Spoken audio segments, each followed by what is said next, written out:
Now, of course, there's other types of weather news, and that is the global warming. There was a geoengineering conference just last week in Berlin, and I wanted to get to it last week, but we never were able to get to some of the papers. And I just wanted to mention this one particular paper is all we've really got time for.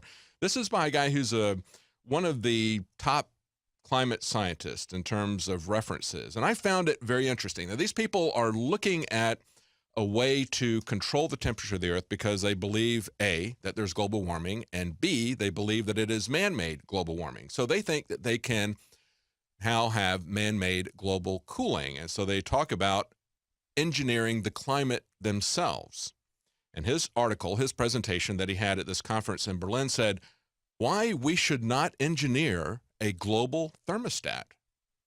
Now, he starts talking about what is being proposed, which is stratospheric aerosol injection, SAI, stratospheric aerosol injection. In other words, what we would call chemtrails, or what some other people have called persistent contrails. This would essentially be interjecting chemicals into the stratosphere to try to make the Earth cloudy, to adjust the temperature.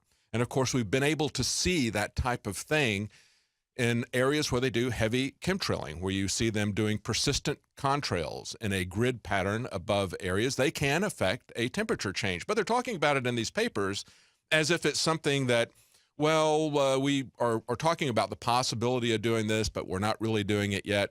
No, they're doing it. It's the same thing that the NSA did. They always want to talk about, well, you know, we're not really listening to you. We're not really breaking the law. But, you know, it would be good if we changed the law so that we really could monitor you all the time. It's not really happening, but here's what we are thinking about. Here's what we're planning on doing.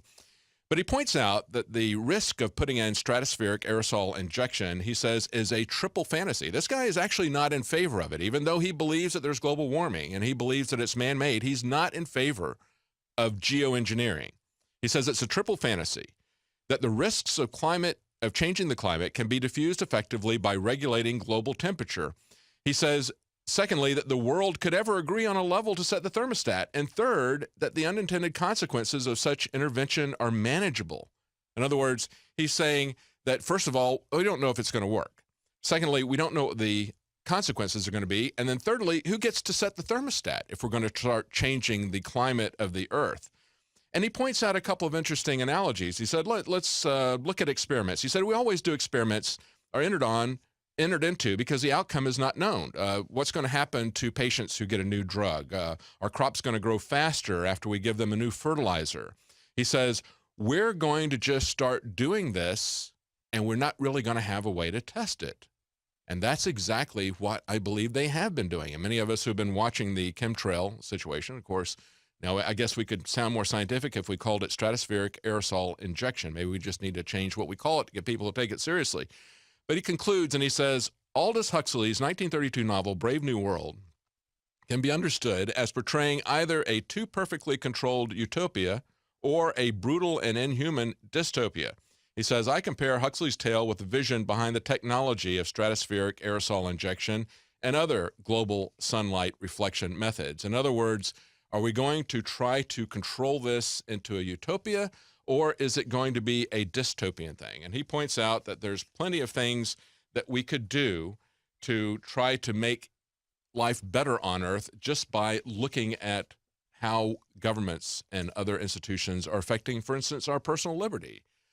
It's a very dangerous path that they're going down. And so they're actually in this conference, it was interesting to see that they're debating this, but of course we believe that they already are doing it, and there's ample evidence that they've been doing it for quite some time. You are watching the best of the Alex Jones Show, weekdays from 11 a.m. to 2 p.m. Central. Watch live at Infowars.com/show or become a member of InfoWarsNews.com and help us take resistance to the next level.